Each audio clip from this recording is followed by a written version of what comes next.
So, hello, friends. It is April 22nd, which is Earth Day. And this is the 50th year that we have celebrated Earth Day. So, do you know how Earth Day started? Back in 1970, people were concerned about taking care of the earth and what we could do to be better stewards of the earth. And so a group of people decided that everybody in the United States should pick up trash and plant trees and begin to think about how to take care of our Mother Earth. And that's how Earth Day started. And every year it seems to get bigger and more people participate. And more people begin to understand how important it is to have clean water and clean air and healthy growing plants and fish in the stream. So, we've been looking at our We Wisdom magazine from April of 1929. So there's a little poem in there. And the poem, we talk about Mother Earth. The poem is Mother Moon. And the little poem says, "The moon is the mother of all the stars. She lets them go out to play. And when they are tired, she takes them in and makes them sleep all day." Because we don't see the stars in the daytime, do we? They are only out playing at night. So, before the people came to this country from Europe and other places, there were already people here. And we call those people Native Americans or indigenous people. And they had a relationship with Mother Earth and all the creatures and all the living things. And they made up different stories about their relationship with Mother Earth. And I have a book called 13 Moons on Turtle's Back. And it's really about, there you can see it, the idea that there are 13 moons in the year, about one a month. And they have created different stories about each moon. So the fifth moon is sometimes called budding moon. And that's the moon that we would be getting ready for now. And you know how it was sunny today, but it was really cold out? Let me tell you the story about budding moon. One year, Old Man Winter refused to leave our land. And so our people asked for help from our great friend, Juskika, known to some as the sun. He knocked on the door of Winter's lodge, then entered and sat by Winter's cold fire. "Leave here or you will freeze," Winter said. But Juskiha breathed, and Winter grew smaller. Juskiha waved his hand, and a white owl flew down to carry Winter back to the deep snow of the north. The lodge melted away, and the trees turned green with new buds, and the birds began to sing. Where the cold fire of Winter had been was a circle of white mayflowers. So it happens each spring when the budding moon comes. All the animals wake as we follow them across our wide, beautiful land. We've been thinking about our Good Words Booster Club. So what are some good words that we might speak about our Mother Earth?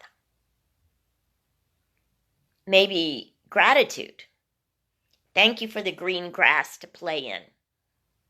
Thank you for the trees that are the home to our birds and squirrels.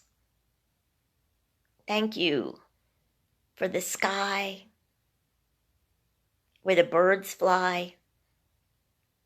Thank you for the birds and their songs. Thank you for the trees.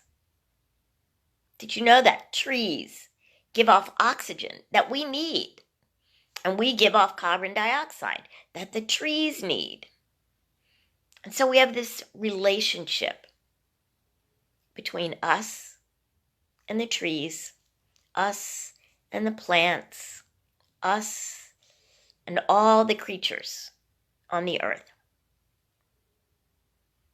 So this Earth Day, I invite you to think about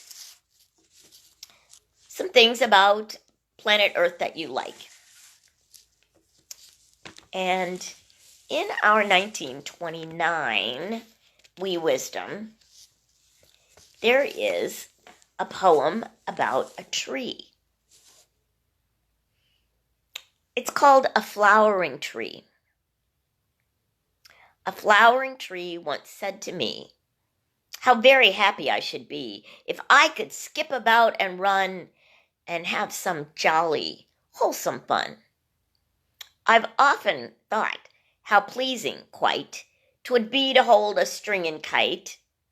I'd love to throw a ball so far out where the growing flowers are. Now here I stand on guard all day, in my own solemn, quiet way. But bees are kind, they call on me. They sip my sweets and we have tea. The rain is good, it freshens me. The sun is warm and helps me see the beauties of the countryside, where flowers grow and breezes glide. Now when I think of how I'm blessed, of friendly birds and all the rest, and from anxiety am free, why maybe some folk envy me. So after all, my place is here. I love this peace and hold it dear. For I am glad I cannot roam, for to the birds I am a home."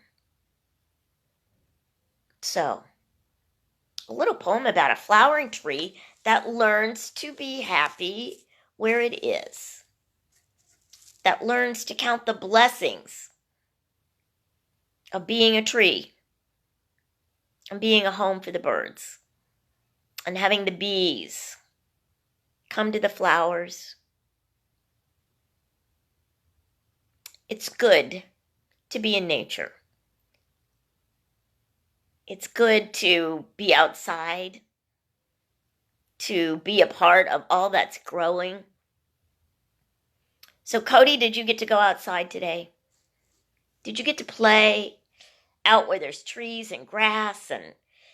And even though it's a little chilly, we know that the sun will chase away the winter back where it belongs and not wandering about here in spring.